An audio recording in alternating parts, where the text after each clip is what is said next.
Hello दोस्तों, स्वागत है आपका हमारे चैनल द लर्निंग लैब पर, जहां हम आपके लिए लेकर आए हैं जूनियर असिस्टेंट और स्टेनोग्राफर की प्रैक्टिस सीरीज, जिसके अंतर्गत उत्तर प्रदेश स्पेशल और सामान्य जीके के 40 क्वेश्चन को सम्मिलित किया गया है। इन क्वेश्चंस में आपके इंटरनेशनल न्यूज़, अंतर्राष्ट्रीय घटनाएं, राष्ट्रीय घटनाएं और उत्तर प्रदेश में होने वाली सभी घटनाओं को सम्मिलित किया गया है। यह प्रैक्टिस सीरीज आपके न्यू पैटर्न पर आधारित है। ध्यान रखना है कि आपको किस तरह के क्वेश्चन आने वाले हैं, उन सभी को इसके अंतर्गत सम्मिलित किया गया है। आप सभी से रिक्वेस्ट है कि अगर आपको हमारा कंटेंट पसंद आता है तो वीडियो को लाइक, चैनल को सब्सक्राइब और बेल आइकन को प्रेस जरूर कर लीजिएगा, जिससे कि आने वाली वीडियो का भी नोटिफिकेशन आपको प्राप्त हो सके। आपके इसी क्रम में हम जो इम्पोर्टेंट टॉपिक्स हैं आपके, उससे संबंधित वीडियो भी आपके लिए उपलब्ध कराते रहेंगे। तो चलिए देखते हैं आज का अपना पहला क्वेश्चन। मुख्यमंत्री युवा उद्यमी विकास अभियान को उत्तर प्रदेश मंत्रिपरिषद के द्वारा कब स्वीकृति प्रदान की गई? 10 सितंबर 2024, 1 अक्टूबर 2024, 25 अक्टूबर 2024, 1 जनवरी 2025 या इनमें से कोई नहीं। तो देखिए, ध्यान से क्वेश्चन को पढ़ना है। मुख्यमंत्री युवा उद्यमी विकास अभियान की बात की जा रही है कि इसे उत्तर प्रदेश मंत्रिपरिषद के द्वारा कब स्वीकृति प्रदान की गई है। तो सही आंसर है ऑप्शन नंबर आपका 2, 1 अक्टूबर 2024 को इसे मुख्यमंत्री युवा उद्यमी विकास अभियान को उत्तर प्रदेश मंत्रिपरिषद के द्वारा स्वीकृति प्रदान की गई। अब इस अभियान से संबंधित इम्पोर्टेंट फैक्ट समझ लीजिए, क्यों प्रारंभ किया गया है। तो इस अभियान के अंतर्गत आपके प्रत्येक वर्ष 1 लाख युवा लोगों को वित्तीय सहायता प्रदान की जानी है। ये चीज़ आपको याद रखनी है। तो प्रत्येक वर्ष आप में कितने युवा लोगों को दी जानी है? 1 लाख युवा लोगों को वित्तीय सहायता प्रदान की जानी है। अब कितने सालों तक ये सहायता प्रदान की जानी है, ये भी आपके लिए इम्पोर्टेंट है। तो आपके आने वाले 10 वर्षों तक आपको ये सहायता प्रदान की जाएगी। जिसका उद्देश्य क्या होगा? तो जिसका उद्देश्य कि आने वाले 10 वर्ष में आपके कितने लाख यूनिट आपके रोजगार स्थापित किए जाएंगे। तो 10 लाख यूनिट आपकी जो रोजगार हैं वो आपकी स्थापित की जाएंगी। ये चीज़ आपके लिए इम्पोर्टेंट है, जो कि रोजगार प्रदान की जाएंगी। तो सही आंसर क्या होगा? ऑप्शन नंबर 1 अक्टूबर 2024 को इसे स्वीकृति प्रदान की गई। सेमिकॉन इंडिया 2024 का आयोजन उत्तर प्रदेश के किस जिले में किया गया? ग्रेटर नोएडा, गाजियाबाद, लखनऊ, आगरा या इनमें से कोई नहीं। तो देखिए, यहाँ पर क्वेश्चन आपका इम्पोर्टेंट है। सेमिकॉन इंडिया 2024 का आयोजन उत्तर प्रदेश के किस जिले में की गई है। जब यहाँ पे ये जो जिला शब्द आता है तो ये क्वेश्चन आपका क्या हो जाएगा? ऑप्शन नंबर 5 हो जाएगा, क्योंकि इसका जो आयोजन किया गया है वो गौतम बुद्ध नगर में किया गया है। कहाँ पर किया गया है? गौतम बुद्ध नगर में इसका आयोजन किया गया है। लेकिन अगर आप गौतम बुद्ध नगर के किसी शहर की बात करते हैं तो ये ग्रेटर नोएडा में इसका आयोजन किया गया है। इसलिए ऑप्शन नंबर आपका यहाँ पे 5 हो जाता है। अगर शहर का नाम आएगा तो ऑप्शन नंबर 1 सही इसका आंसर होता। अब बात करते हैं सेमिकॉन इंडिया 2024 की कि इसकी थीम क्या रखी गई थी, क्योंकि थीम और ज़्यादा इम्पोर्टेंट हो जाती है यहाँ पे। तो थीम आपको लर्न करनी है, शेपिंग द सेमीकंडक्टर फ्यूचर। क्या रखी गई है? Shaping the semiconductor future. ये इम्पोर्टेंट है, ध्यान रखिएगा, क्योंकि यहाँ से हर बार क्वेश्चन आपके आते ही आते हैं इस प्रकार के। तो सही आंसर क्या होगा? ऑप्शन नंबर होगा आपका 5, इनमें से कोई नहीं, क्योंकि इसका आयोजन गौतम बुद्ध नगर में किया गया है। जबकि अगर शहर का नाम पूछा जाता है तो वो हो जाता गौतम बुद्ध नगर। सही आंसर है ऑप्शन नंबर 5। मुख्यमंत्री योगी आदित्यनाथ ने जटायु संरक्षण एवं प्रजनन केंद्र का उद्घाटन किस जिले में किया गया? गोरखपुर, महाराजगंज, बदायूं, शामली या इनमें से कोई नहीं। मोस्ट इम्पोर्टेंट क्वेश्चन है, यूपीपीसीएस में 2 बार रिपीट हो चुका है ये क्वेश्चन कि योगी आदित्यनाथ जी के द्वारा जटायु संरक्षण प्रजनन केंद्र का उद्घाटन किस जिले में किया गया है। तो सही आंसर है ऑप्शन नंबर आपका 2, महाराजगंज जिले में इसका उद्घाटन किया गया है। अब बात करते हैं जटायु संरक्षण एवं प्रजनन केंद्र के बारे में। तो ये दुनिया का ऐसा प्रथम जटायु संरक्षण केंद्र है, इसलिए और ये ज़्यादा इम्पोर्टेंट हो जाता है। दुनिया का इस प्रकार का ये प्रथम है। ये चीज़ आपके लिए इम्पोर्टेंट है, ध्यान रखने वाली योग्य है। तो ये कितने आकार है, कितने में बना हुआ है, कितने आपके क्षेत्रफल में बना हुआ है? तो ये आपके 5 हेक्टेयर क्षेत्रफल में आपका ये बना हुआ है। सही आंसर क्या होगा? ऑप्शन नंबर आपका 2 होगा, जिसके उद्घाटन मुख्यमंत्री योगी आदित्यनाथ जी के द्वारा 6 सितंबर को की गई है। अब 6 सितंबर 2024 आपको डेट भी लर्न रखनी है। सही आंसर है ऑप्शन नंबर आपका 2। सितंबर 2024 में Uttar Pradesh international trade show 2024 का आयोजन किस जिले में किया गया? गाजियाबाद, लखनऊ, प्रयागराज, ग्रेटर नोएडा या इनमें से कोई नहीं। तो देखिए यहाँ पे क्या दे रखा है, सितंबर 2024 में Uttar Pradesh international trade show 2024 का आयोजन किस जिले में किया गया है। जब जब आपका ये जिला शब्द आएगा तो ध्यान रखिएगा, आपको सही टिक करना है ऑप्शन नंबर 5, क्योंकि जब जिला शब्द आता है तो इसका आयोजन गौतम बुद्ध नगर में किया गया है। कहाँ पर किया गया है? गौतम बुद्ध नगर में किया गया है। जबकि अगर कोई शहर शब्द आता है तो आपका ग्रेटर नोएडा आपका सही आंसर होता है, लेकिन सही आंसर क्या होगा इसमें? ऑप्शन नंबर 5, ये गौतम बुद्ध नगर में आयोजन किया गया, जिसका ट्रेड शो है ग्रेटर नोएडा। उद्देश्य क्या है? तो आपका जो ट्रेड है, आपका व्यापार है, उसको बढ़ावा देना है। बात करते हैं 2024 में इसका कौन से एडिशन का आयोजन किया गया था। एडिशन इम्पोर्टेंट है, तो वो है 2nd एडिशन। जो पार्टनर कंट्री रहा था 2024 में, वो कौन सा रहा है? पार्टनर कंट्री को लर्न करना ही कंपलसरी है, ध्यान रखिएगा। तो वो रहा है आपका वियतनाम। इम्पोर्टेंट है, एशियन कंट्री है आपकी। सही आंसर है ऑप्शन नंबर 5। 25 जून 2025 को इसरो के अंतरिक्ष यात्री शुभांशु शुक्ला को अंतरिक्ष में जाने वाले दूसरे भारतीय हैं। उत्तर प्रदेश के किस जिले से संबंधित हैं? लखनऊ, गाजियाबाद, कानपुर, प्रयागराज या इनमें से कोई नहीं। मोस्ट इम्पोर्टेंट क्वेश्चन है ये आपका।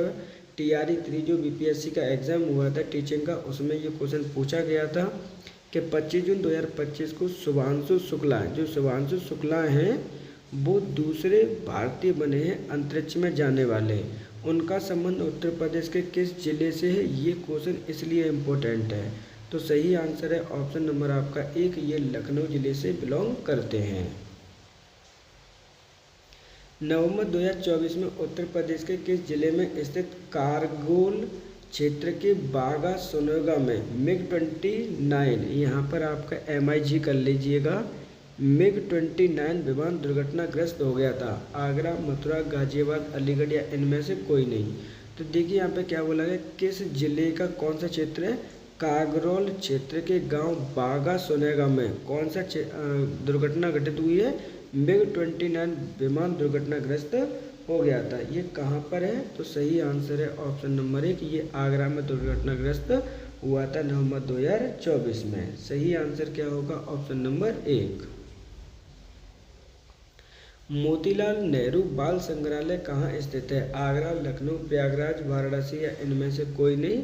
तो मोतीलाल नेहरू बाल संग्रहालय आपका कहाँ पर स्थित है, क्वेश्चन पूछा गया है। सही आंसर है ऑप्शन नंबर 2, ये लखनऊ में आपका स्थित है। इसकी स्थापना लखनऊ में कब की गई थी? तो इसकी स्थापना डेट आपको लर्न करनी है। 1957 ईस्वी में इसकी स्थापना की गई थी लखनऊ में।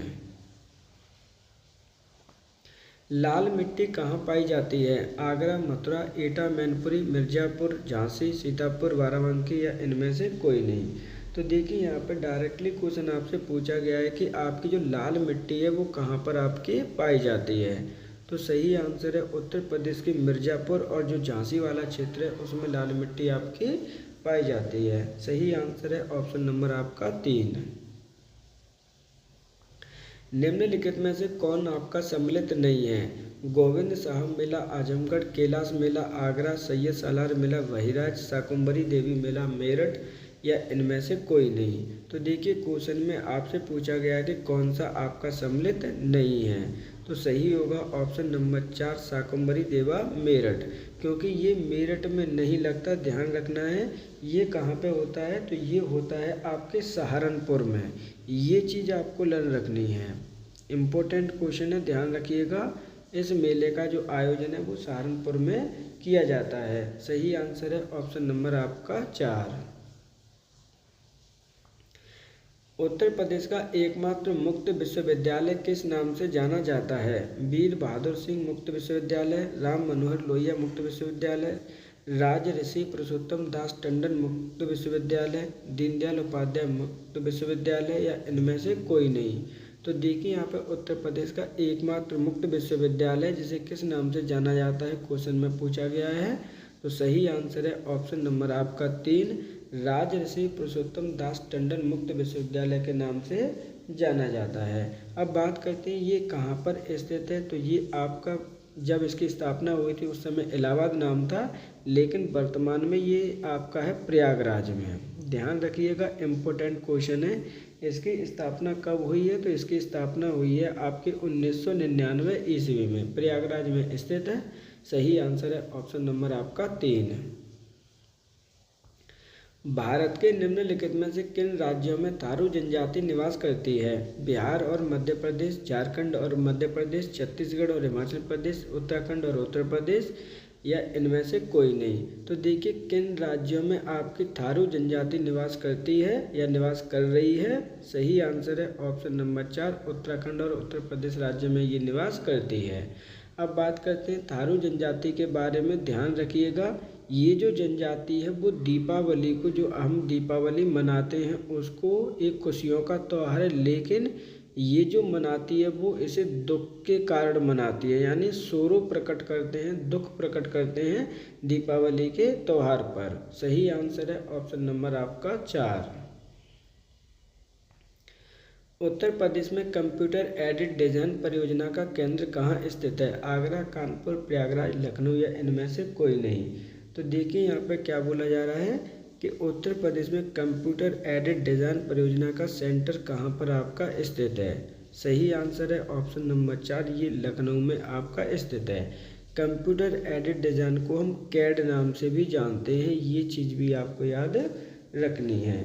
इसका उद्देश्य क्या है? तो उद्देश्य आपकी टेक्नोलॉजी के बारे में आपकी इन्फॉर्मेशन को प्रदान करना है। जितनी भी आपकी टेक्नोलॉजिकल चीज़ें हैं उनसे संबंधित, आपको तकनीकी जिससे संबंधित हैं उनकी सूचना प्रदान करना है, इन्फॉर्मेशन प्रदान करना है, नॉलेज प्रदान करना है, और ये टीचिंग और लर्निंग दोनों ही कराती है। सही आंसर है ऑप्शन नंबर 4। निम्नलिखित में से कौन सा देश उत्तर प्रदेश राज्य के साथ अंतर्राष्ट्रीय सीमा साझा करता है? चीन, नेपाल, बांग्लादेश, भूटान, या इनमें से कोई नहीं। तो देखिए इम्पोर्टेंट क्वेश्चन है, कौन सा देश उत्तर प्रदेश राज्य के साथ में इंटरनेशनल सीमा यानी अंतर्राष्ट्रीय सीमा साझा करता है? तो सही आंसर होगा ऑप्शन नंबर 2, नेपाल एकमात्र ऐसा देश है जो उत्तर प्रदेश राज्य के साथ में इंटरनेशनल सीमा साझा करता है।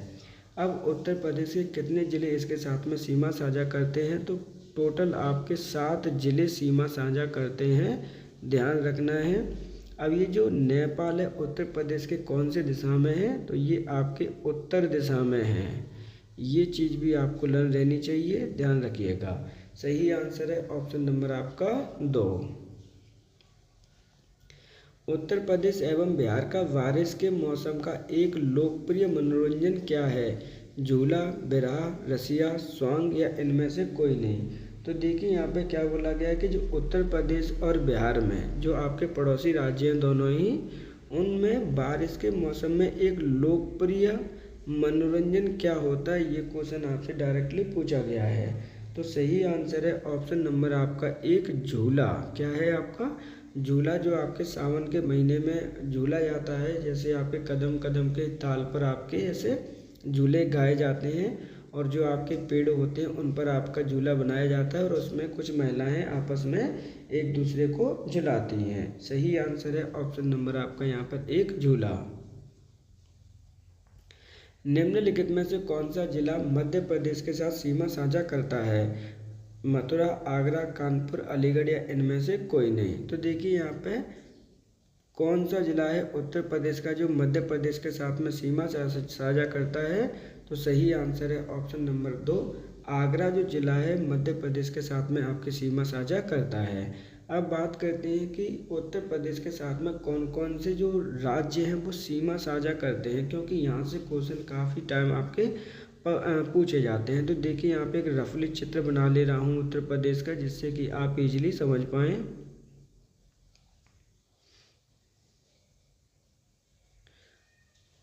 देखिए ये आपके उत्तर प्रदेश का चित्र है। तो आपके जो पूरब में कौन स्थित है? पूरब में आपका बिहार स्थित है। पूरब में आपके यहाँ पर अगर सोनभद्र की बात करें तो यहाँ पे 4 राज्यों की सीमा लगती है, जिसमें बिहार की लगती है, झारखंड राज्य की लगती है, उसी के साथ में आपकी लगती है छत्तीसगढ़ राज्य की, और उसी के साथ में लगती है आपके एमपी राज्य की। तो ये आपके बिहार हो गया, छत्तीसगढ़ हो गया, झारखंड, एमपी हो गया। अगर हम बात करते हैं वेस्ट में, तो वेस्ट में आपका राजस्थान स्थित है।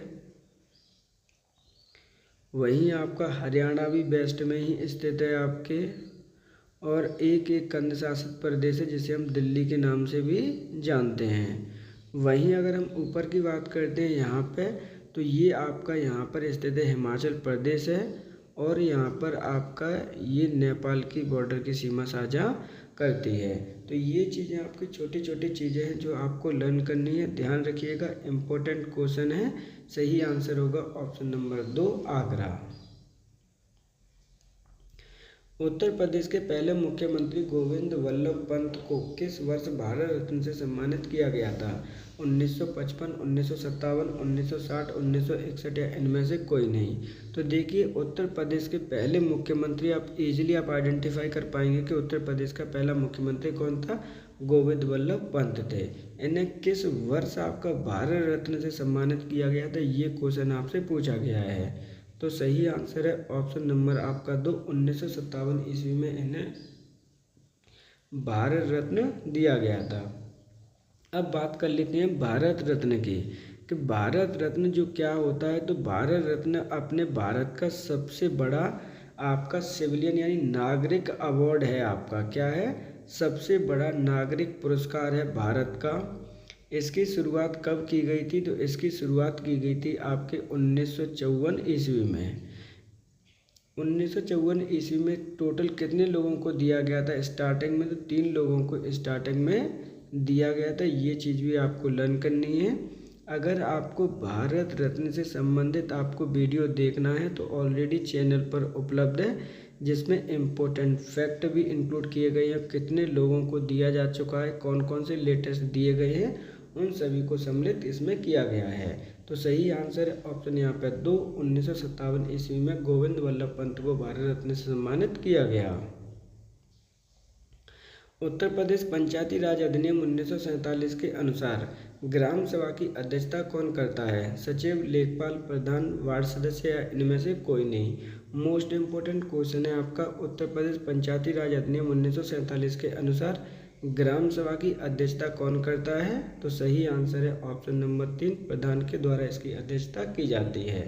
अच्छा, आपके लिए इन्फॉर्मेशन है, वे स्टूडेंट जिन्होंने बीपीओ की प्रैक्टिस की थी, ध्यान रखिएगा, बीपीओ का ऑलरेडी रिजल्ट आ चुका है, वो अपने कमेंट में बता सकते हैं कि किनका मेंस आपका क्लियर हो गया है, कौन से बच्चे डॉक्यूमेंट की तैयारी कर रहे हैं। क्योंकि आपके जैसे डॉक्यूमेंट का नोटिफिकेशन आ जाएगा तो आपके लिए डॉक्यूमेंट यानी डीवी में कौन कौन से डॉक्यूमेंट्स रिक्वायरमेंट होंगे, किस लेवल के होंगे, कितने फ़ोटो होंगे, उससे संबंधित हम आपके लिए वीडियो अवेलेबल करा देंगे।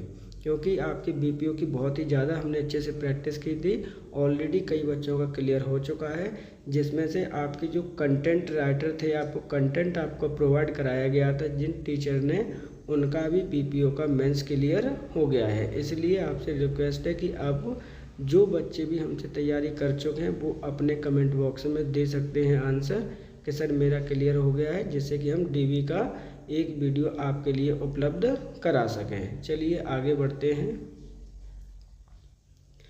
उत्तर प्रदेश में एकमात्र तेल रिफाइनरी कहाँ पर स्थित है? प्रयागराज, आगरा, मथुरा, कानपुर या इनमें से कोई नहीं। तो देखिए, उत्तर प्रदेश की एकमात्र तेल रिफाइनरी कहाँ पर स्थित है? सही आंसर है ऑप्शन नंबर आपका 3, ये मथुरा जिले में आपकी स्थित है। आला एक लोकप्रिय संगीत है किस क्षेत्र का है? रोहिलखंड, बुंदेलखंड, पूर्वांचल, उत्तर प्रदेश या पश्चिमी उत्तर प्रदेश या इनमें से कोई नहीं। तो देखिए, आला एक लोकप्रिय संगीत है, वो किस क्षेत्र में गाया जाता है? आला ऊदल की कथाएं गाई जाती हैं। तो सही आंसर है ऑप्शन नंबर आपका 2, बुंदेलखंड क्षेत्र में गाई जाती हैं। अब बात करते हैं सर ये बुंदेलखंड क्षेत्र कहाँ पर स्थित है? तो देखिए, ये मान के चलिए कि उत्तर प्रदेश का ये रफली मैप है, और ये इधर है जो आपका किसका है, ये एमपी का मैप है। तो ये जो यहाँ पर आपका यूपी है, ये आपका एमपी है। तो ये वाला जो क्षेत्र है आपका, यानी उत्तर प्रदेश की बात करते हैं तो साउथ वाला क्षेत्र है, और एमपी की बात करते हैं तो इनके लिए नॉर्थ का क्षेत्र होगा। इस क्षेत्र को हम बुंदेलखंड क्षेत्र कहते हैं। ये चीज़ आपको याद रखनी है। तो सही आंसर क्या होगा, ऑप्शन नंबर आपका 2, बुंदेलखंड क्षेत्र में आला गाया जाता है।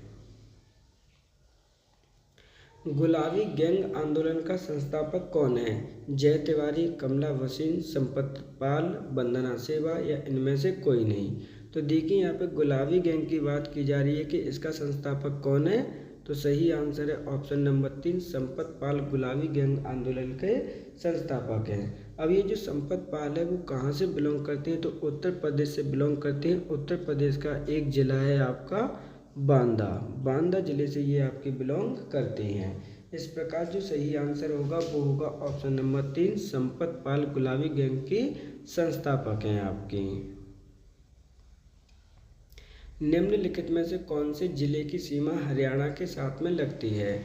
आगरा, गाजियाबाद, हाथरस, मुरादाबाद या इनमें से कोई नहीं। तो देखिए डायरेक्टली क्वेश्चन पूछा गया है कि निम्नलिखित में से जो जिले दे रखे हैं उनमें से हरियाणा के साथ में किसकी सीमा साझा करती है? तो सही आंसर है ऑप्शन नंबर आपका 2, गाजियाबाद जो शहर है आपके उत्तर प्रदेश का, उसकी सीमा आपके हरियाणा राज्य से लगती है। अब ये जो गाजियाबाद है उत्तर प्रदेश के कहाँ पर पड़ता है? तो ये उत्तर प्रदेश के वेस्ट में पड़ता है। इस चीज़ को आप याद रखेंगे। इसे हम इंडस्ट्री के लिए जानते हैं। क्या है? इंडस्ट्री बहुत ज़्यादा है यहाँ पे उत्तर प्रदेश की, इसके लिए आपकी एक अलग पहचान है गाजियाबाद की। सही आंसर है ऑप्शन नंबर 2। केंद्रीय गिलास एवं सिरेमिक अनुसंधान संस्थान कहाँ स्थित है? आगरा, फिरोजाबाद, कानपुर, खुर्जा या इनमें से कोई नहीं। तो देखिए यहाँ पे केंद्रीय गिलास सिरेमिक अनुसंधान संस्थान की बात की जा रही है, चीनी मिट्टी की बात की जा रही है। इसका संस्थान स्थित है आपके ऑप्शन नंबर 4 में, यानी खुर्जा में। खुर्जा आपका एक ब्लॉक है, वह कहाँ पर पड़ता है? तो ये आपके बुलंदशहर में स्थित है। ये बुलंदशहर करके नाम से आपका एक सिटी है, इसके नाम से भी आपका ऑप्शन आ सकता है। सही आंसर है ऑप्शन नंबर आपका 4। भारत में सूचना क्रांति के जनक किसे माना जाता है? राजीव गांधी, इंदिरा गांधी, मोरारजी देसाई, चरण सिंह या इनमें से कोई नहीं। तो देखिए यहाँ पे क्या है कि सूचना क्रांति का जनक किसे माना जाता है भारत में? तो सही आंसर है ऑप्शन नंबर आपका 1, राजीव गांधी जी को माना जाता है। अब राजीव गांधी जी कौन थे? तो एक्स आपके पीएम रह चुके हैं, जबकि सबसे यंगेस्ट पीएम थे इंडिया के। अदर ऑप्शन भी देख लीजिए, इंदिरा गांधी भी आपकी पीएम रह चुकी हैं और ये आपकी फर्स्ट वुमेन प्राइम मिनिस्टर थी अपने इंडिया के। एक एक पॉइंट आपके लिए इम्पोर्टेंट है। उसी प्रकार मोरारजी देसाई भी इम्पोर्टेंट है, चौधरी चरण सिंह भी इम्पोर्टेंट है। इनका जो 23 दिसंबर इनका जो डेट ऑफ बर्थ है उसको हम किसान दिवस के रूप में भी सेलिब्रेट करते हैं। इनके बारे में कहा जाता है कि ये किसानों के नेता थे। सही आंसर है ऑप्शन नंबर यहाँ पर 1, सूचना क्रांति का जनक राजीव गांधी जी को माना जाता है। अलमट्टी बांध किस राज्य में स्थित है? कर्नाटक, केरल, आंध्र प्रदेश, तमिलनाडु या इनमें से कोई नहीं। तो जो अलमट्टी बांध दे रखा है वो किस राज्य में स्थित है? आपका ये क्वेश्चन आपसे पूछा गया है। तो सही आंसर है ऑप्शन नंबर 1, ये आपका जो बांध है वो कर्नाटक राज्य में स्थित है। इम्पोर्टेंट क्वेश्चन है, ध्यान रखिएगा।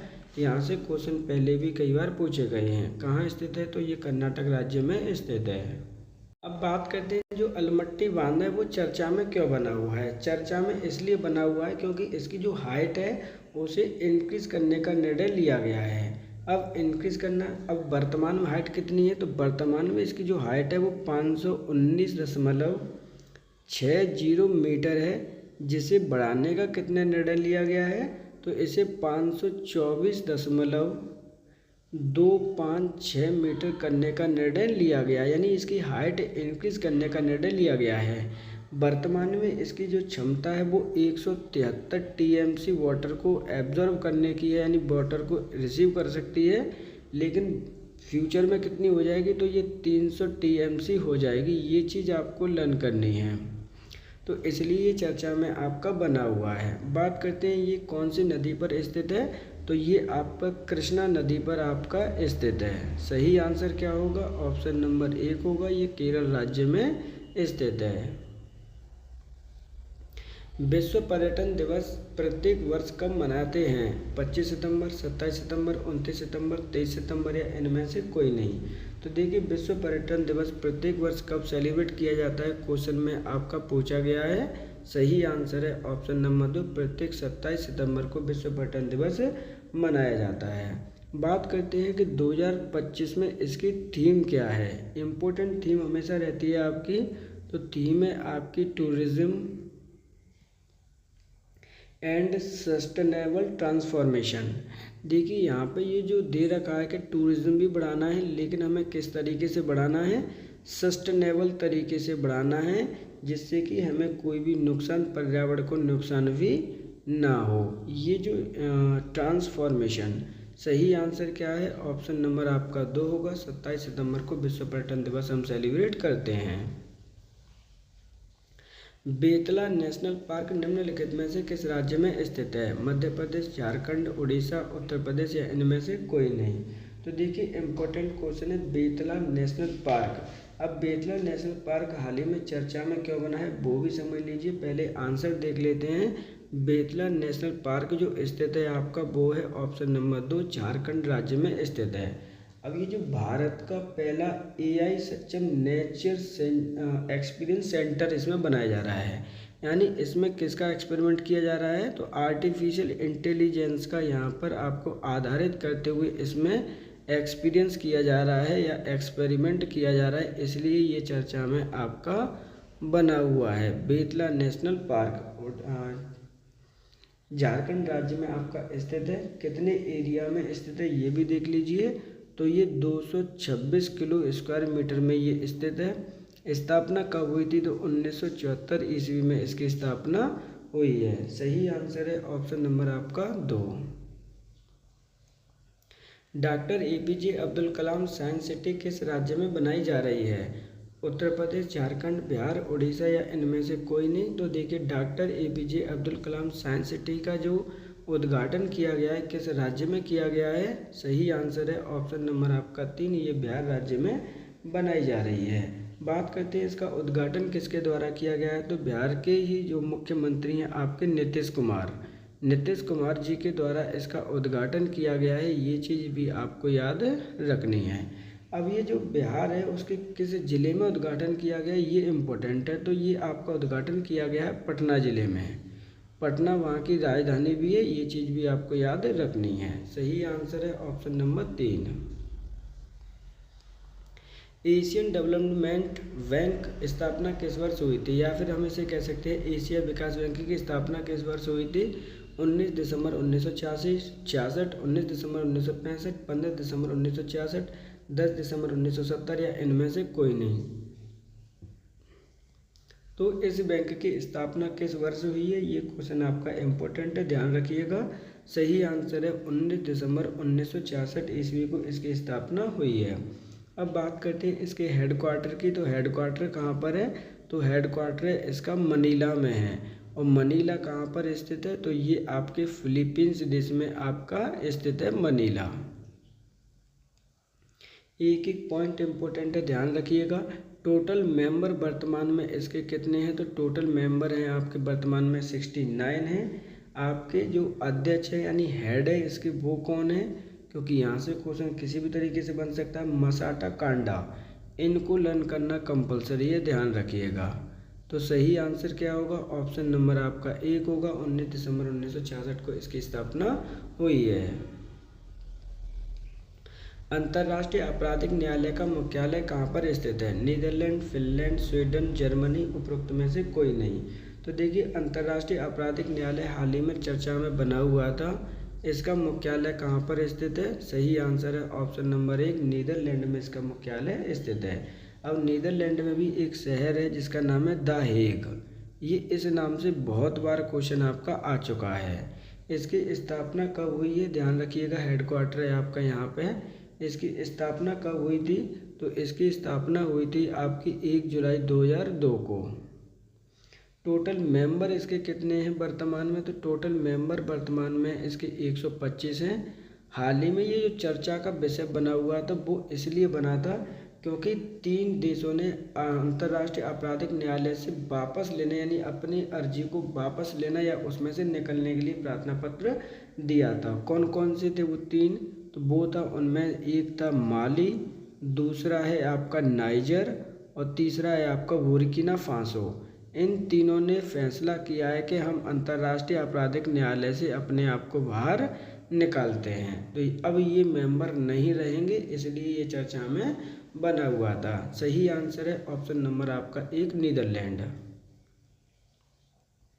बगराम एयरवेज किस देश में स्थित है? अफगानिस्तान, ईरान, पाकिस्तान, इराक या इनमें से कोई नहीं। तो देखिए बगराम जो एयरवेज है किस देश में स्थित है? सही आंसर है ऑप्शन नंबर 1, ये अफगानिस्तान देश में स्थित है। अब ये चर्चा में क्यों बना था? तो ये अफगानिस्तान की जो तालिबान की वहाँ सरकार है, ध्यान रखिएगा एक एक पॉइंट जो आपके लिए एक्सप्लेन किया जा रहा है इम्पोर्टेंट है। वहाँ पे किसकी सरकार है? आपकी तालिबानी सरकार है आपकी।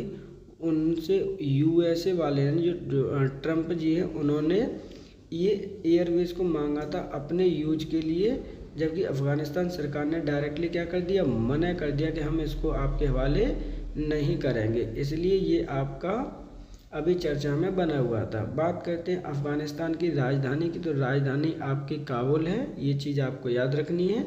भारत के साथ में कितनी सीमा शेयर करता है? तो 106 किलोमीटर की सीमा शेयर करता है, बॉर्डरिंग एरिया शेयर करता है। किसके साथ में? भारत के साथ में। सही आंसर है ऑप्शन नंबर आपका यहाँ पे 1 अफगानिस्तान। हाल ही में मिथुन मन्नास को किस संस्था का अध्यक्ष बनाया गया? बीसीसीआई, एसबीआई, आरबीआई, नाबार्ड या इनमें से कोई नहीं। तो देखिए हाल ही में मिथुन मन्नास को किसी एक संस्था का अध्यक्ष बनाया गया है। किस संस्था का अध्यक्ष बनाया गया, ये क्वेश्चन आपसे पूछा गया है। सही आंसर है ऑप्शन नंबर आपका 1, बीसीसीआई का इन्हें अध्यक्ष बनाया गया है। अब बीसीसीआई आपकी क्या है? तो बीसीसीआई भारत में क्रिकेट को कंट्रोल करती है। किसको कंट्रोल करती है? आपके भारत में आपकी क्रिकेट को कंट्रोल करने वाली संस्था है आपकी बीसीसीआई। अब बीसीसीआई की स्थापना कब हुई थी, ये इम्पोर्टेंट है। तो बीसीसीआई की स्थापना हुई है आपकी 1 दिसंबर 1928 ईस्वी को। हेडक्वार्टर इसका कहाँ पर है? तो हेडक्वार्टर आपका मुंबई में है। अब ये जो मिथुन मन्नास ने उन्हें रिप्लेस किसने किया, यानी रिप्लेस किसको किया है? तो रॉजर विंडी को इन्होंने रिप्लेस किया है, ये चीज़ भी आपको याद रखनी है। रॉजर्स विंडी को इन्होंने रिप्लेस किया है। सही आंसर है ऑप्शन नंबर 1, बीसीसीआई का अध्यक्ष बनाया गया है मिथुन मन्नास को। दादा साहेब फाल्के पुरस्कार 2025 किसे प्रदान किया गया है? मिथुन चक्रवर्ती, मोहनलाल विश्वनाथन, अमिताभ बच्चन, श्रीदेवी, इनमें से कोई नहीं। तो देखिए दादा साहेब फाल्के पुरस्कार 2025 किसे प्रदान किया गया है? सही आंसर है ऑप्शन नंबर आपका 2, मोहनलाल विश्वनाथन को ये प्रदान किया गया है। ये आपके मलयालम एक्टर है, इस चीज़ को भी आपको याद रखना है। 2025 में इन्हें प्रदान किया गया है, जबकि मिथुन चक्रवर्ती को 2024 में प्रदान किया गया था। अमिताभ बच्चन को 2023 में ये प्रदान किया जा चुका है। इम्पोर्टेंट है, एक एक फैक्ट आपके लिए ध्यान रखना है। सही आंसर है ऑप्शन नंबर आपका 2। वर्ल्ड एथलेटिक्स चैंपियनशिप 2025 का आयोजन किस देश में किया गया है? जापान, भारत, पाकिस्तान, इंडोनेशिया या इनमें से कोई नहीं। तो वर्ल्ड एथलेटिक्स चैंपियनशिप 2025 का जो आयोजन किया गया है वो किया गया है ऑप्शन नंबर 1, जापान देश में इसका आयोजन किया गया है। जापान के किस शहर में इसका आयोजन किया गया है? तो वहाँ की राजधानी टोक्यो में इसका आयोजन किया गया है, ये चीज़ आपको याद रखनी है। कौन सा एडिशन है 2025 में? तो एडिशन नंबर है आपका 20 है, ये चीज़ भी लर्न रखना है आपको।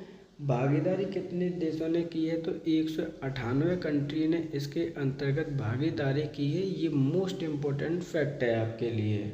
भारत की कौन सी रैंक इसमें प्रदान की गई है? भारत को कौन सी रैंक भारत ने रिसीव की है यहाँ पे? तो भारत की रैंक है 11th। देखिए मोस्ट इम्पोर्टेंट फैक्ट ये आपकी 41वीं रैंक प्रदान की गई है भारत को। क्या कोई मेडल जीता है भारत ने? तो टोटल मेडल जीते हैं भारत ने 0। यानी परफॉर्मेंस के बल पर इसको रैंक प्रदान की गई है 41। कोई भी मेडल भारत ने नहीं जीता है। आयोजन किया गया है आपके जापान देश में। सही आंसर है ऑप्शन नंबर 1। हियो हाइड्रो इलेक्ट्रिक प्रोजेक्ट किस राज्य में स्थित है? अरुणाचल प्रदेश, असम, नागालैंड, मणिपुर या इनमें से कोई नहीं। तो देखिए यहाँ पर बात की जा रही है हियो हाइड्रो इलेक्ट्रिक प्रोजेक्ट की किस राज्य में स्थित है। सही आंसर है ऑप्शन नंबर 1 की अरुणाचल प्रदेश राज्य में स्थित है। हाल ही में इसका उद्घाटन किया गया था। किसके द्वारा उद्घाटन किया गया था? तो मोदी जी के द्वारा इसका उद्घाटन किया गया था। ये चीज़ आपको लर्न करनी है। इसमें जो बनने में लागत कितनी आने वाली है, कॉस्ट कितने आने वाली है, तो इसकी ये लागत है वो 5000 करोड़ आने वाली है। ध्यान रखना है, इम्पोर्टेंट है आपका। किस नदी पर ये बनाया जाएगा ये भी इम्पोर्टेंट है, क्योंकि नदियाँ अक्सर करके पूछी जाती हैं। तो वो है आपकी यारजेप रिवर। ये जो लर्न करना है आपको, यारजेप रिवर है आपकी जिस पर इसे बनाया जाना है। उद्घाटन किसके द्वारा किया गया? मोदी जी के द्वारा। कितनी क्षमता की पावर इसके साथ में जनरेट की जाएगी? तो 240 मेगावाट की पावर जनरेट की जानी है। सही आंसर है ऑप्शन नंबर आपका 1 अरुणाचल प्रदेश। अंतर्राष्ट्रीय शांति दिवस प्रत्येक वर्ष कब मनाया जाता है? 21 सितंबर, 25 सितंबर, 29 सितंबर, 30 सितंबर या इनमें से कोई नहीं। तो देखिए यहाँ पे बात की जा रही है अंतर्राष्ट्रीय शांति दिवस की कि प्रत्येक वर्ष कब सेलिब्रेट आपका किया जाता है। तो सही आंसर है ऑप्शन नंबर आपका 1 प्रत्येक 21 सितंबर को हम अंतर्राष्ट्रीय शांति दिवस सेलिब्रेट करते हैं। बात करते हैं इसकी थीम की, क्योंकि थीम अक्सर करके आपकी इम्पोर्टेंट है, ध्यान रखिएगा। तो थीम भी learn act now for a peaceful world. क्या थीम है आपकी? कि एक्ट नाउ यानी कोई भी कार्य कीजिए, अभी करिए। किसके लिए? फॉर अ पीसफुल वर्ल्ड, यानी शांतिपूर्ण वर्ल्ड के लिए कोई भी कार्य करिए। सही आंसर है ऑप्शन नंबर यहाँ पे 1 21 सितंबर।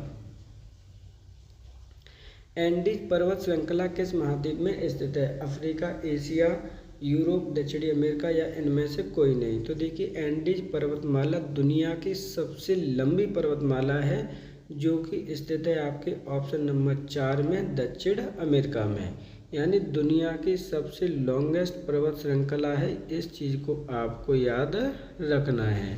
और कहाँ पर स्थित है? तो दक्षिणी अमेरिका में ये स्थित है। सही आंसर है ऑप्शन नंबर आपका 4।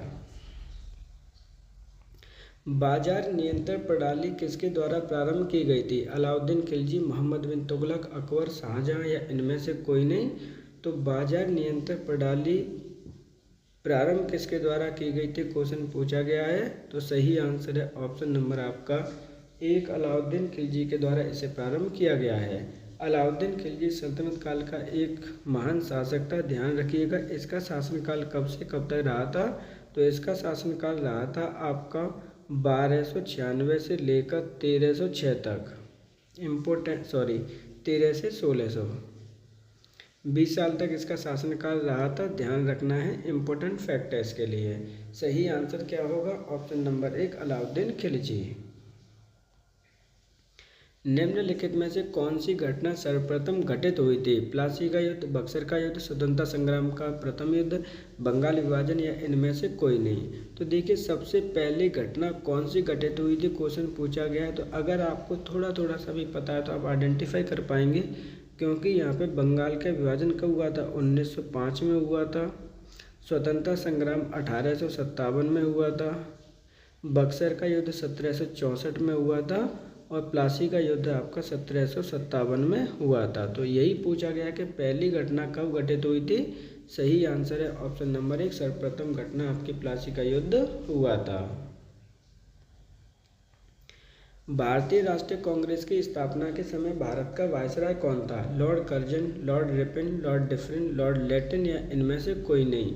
तो देखिए आईएनसी जिसे हम कहते हैं, भारतीय राष्ट्रीय कांग्रेस की स्थापना के समय भारत का वायसराय कौन था? तो सही आंसर है ऑप्शन नंबर आपका 3 लॉर्ड डफरिन। बात करते हैं कि भारतीय आईएनसी यानी भारतीय राष्ट्रीय कांग्रेस की स्थापना कब हुई थी। तो उसकी स्थापना हुई थी आपकी 1885 ईस्वी में। तो उस समय आपका डफरिन ही आपका क्या था? वायसराय था भारत का। किसके द्वारा इसकी स्थापना की गई थी? तो ए.ओ. ह्यूम के द्वारा इसकी ए.ओ. ह्यूम के द्वारा इसकी स्थापना की गई थी। ये चीज़ भी आपको याद रखनी है। तो सही आंसर क्या होगा? Option number 3 lord Dufferin. Vitamin D की कमी से कौन सा रोग होता है? वेरी, रिकेट्स, रतौंधी, स्कर्वी या इनमें से कोई नहीं। तो देखिए विटामिन डी की बात की जा रही है कि कौन सा रोग होता है, तो सही आंसर है ऑप्शन नंबर आपका 2 रिकेट्स नामक बीमारी विटामिन डी की कमी से होती है। जबकि वेरी किसके रोग की कमी से होता है? तो विटामिन बी की कमी से होता है। रतौंधी रोग विटामिन ए की कमी से होता है। स्कर्वी रोग विटामिन सी की कमी से होता है। तो सही आंसर होगा इस प्रकार ऑप्शन नंबर 4 विटामिन डी की कमी से होने वाला रोग है वो है आपका रिकेट्स। इस प्रकार आपके हमारे 40 क्वेश्चंस यहाँ पे कंप्लीट होते हैं। आप सभी से रिक्वेस्ट है कि अगर आपको हमारा कंटेंट पसंद आता है तो वीडियो को लाइक, चैनल को सब्सक्राइब और बेल आइकन को प्रेस जरूर कर लीजिएगा, जिससे कि आने वाले समय का वीडियो भी आपको उपलब्ध हो सके। छोटी सी इन्फॉर्मेशन सुन लीजिए। वे स्टूडेंट जो आपके अक्टूबर मंथली करंट अफेयर्स देखना चाहते हैं तो ऑलरेडी संडे को ये वीडियो उपलब्ध होगी चैनल पर, उसके लिए बेल आइकन को आप प्रेस कर लीजिए। इसी प्रकार आपका जुलाई से लेकर अक्टूबर यानी 31 अक्टूबर की करंट अफेयर्स उपलब्ध होगी, जिसमें आपके उत्तर प्रदेश स्पेशल को मेंशन किया जाएगा। इम्पोर्टेंट सारे फैक्टर्स के इसके अंतर्गत ऐड किए जाएंगे। तो चैनल पर आप हमसे जुड़े रहिए और उम्मीद है कि आप चैनल को मोस्टली ज़्यादा से ज़्यादा शेयर कर लीजिए। अगर आपको हमें कोई भी सजेशन देना है तो आपके लिए कमेंट बॉक्स हमने ओपन कर रखा है, आप वहां पर जाकर हमें कमेंट बॉक्स में सजेशन दे सकते हैं। आज के लिए इतना ही। आप सभी का धन्यवाद।